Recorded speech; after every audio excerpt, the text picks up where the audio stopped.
Una de las principales causas de accidentes y bajas laborales en España se debe a problemas derivados de la manipulación de cargas, causantes de contusiones, cortes, heridas, fracturas y principalmente trastornos musculoesqueléticos, que afectan sobre todo a la región dorsolumbar.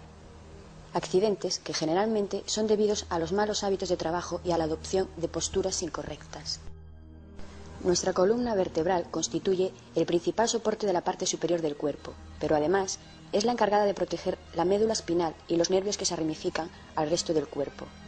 La columna está formada por las vértebras, que a su vez están separadas entre sí por los discos intervertebrales, que son móviles y poseen una función de amortiguación, de modo que el núcleo se va a desplazar en función de nuestros movimientos, aumentando la presión sobre el mismo e incluso sobre los nervios mencionados.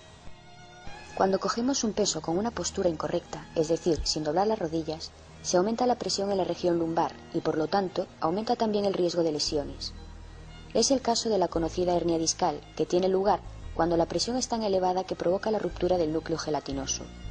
Por este motivo, es fundamental desarrollar unos hábitos de trabajo adecuados cuando manipulemos cargas, con el fin de evitar este tipo de lesiones.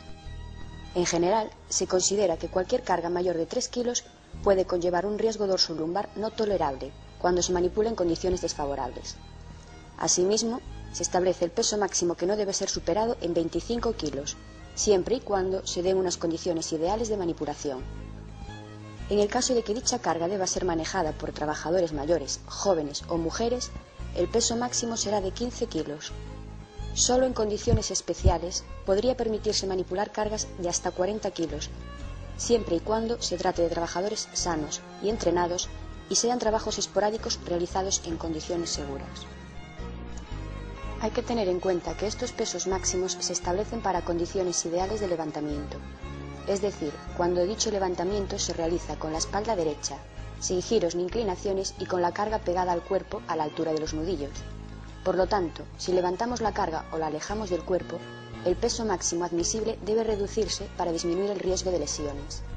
Finalmente, para que se den unas condiciones ideales, la carga ha de tener un buen agarre. A la hora de realizar el levantamiento de una carga debemos seguir los siguientes pasos. En primer lugar, es preciso planificar el levantamiento. Para ello, observaremos si en la carga aparece alguna indicación sobre el peso de la misma o sus posibles riesgos, como por ejemplo, que sea inestable o que contenga algún material peligroso. En caso de no aparecer indicación alguna, observaremos la forma y tamaño de la carga, sus posibles zonas de agarre y probaremos a alzar por un lado para hacernos una idea del peso de la misma, solicitando ayuda en caso de ser necesario.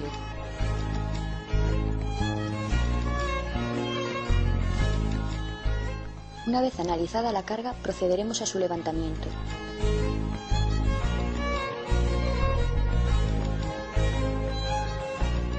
Para ello, colocaremos los pies adecuadamente, es decir, separados y con un pie ligeramente más adelantado que el otro en la dirección del movimiento.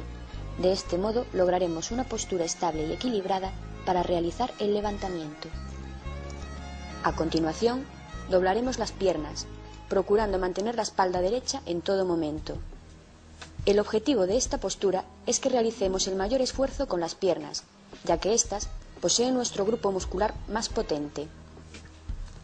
El siguiente paso será sujetar la carga con ambas manos, de forma firme y segura.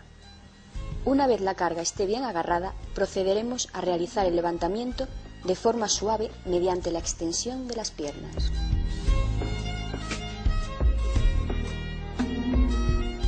Para desplazar la carga debemos recordar mantener los brazos estirados y la carga pegada al cuerpo. En caso de levantar la carga para ponerla sobre el hombro, lo haremos en un solo movimiento, de modo que se aproveche el impulso que le hemos dado a la misma para despegarla del suelo, ya que en caso de detener el movimiento necesitaremos un esfuerzo doble para vencer la fuerza de inercia de la carga. Finalmente, para dejar la carga, seguiremos el mismo sistema, es decir, doblando las rodillas. Existen ciertos factores de riesgo que debemos tener en cuenta a la hora de manipular las cargas. Cuando éstas son muy pesadas, inestables, difíciles de sujetar o demasiado grandes. En estos casos es conveniente solicitar la ayuda de otras personas. Los giros y flexiones del tronco, cuando sea preciso realizar un giro, lo haremos moviendo los pies, nunca girando la espalda. Movimientos bruscos de la carga o cuando sea preciso alzar o descender la misma, de modo que se haga necesario un cambio de agarre de la carga. En este caso, deberemos apoyarla con el fin de realizar dicho cambio de forma segura. Suelos irregulares, resbaladizos o con desniveles, así como un espacio libre insuficiente o incluso una iluminación deficiente. Un ritmo de trabajo impuesto, con periodos de descanso insuficientes, de modo que el trabajador no pueda controlarlos. Transportar las cargas largas distancias. Generalmente se recomienda no recorrer distancias superiores a 1 metro. Y finalmente, otro factor de riesgo son las propias características individuales del trabajador, es decir, su falta de aptitud física, la falta de formación, patologías dorsolumbares previas, etc. El Real Decreto por el que se establecen las disposiciones mínimas de seguridad y salud relativas a la manipulación manual de cargas establece en su artículo 3 las obligaciones generales del empresario, entre las que debemos destacar la siguiente.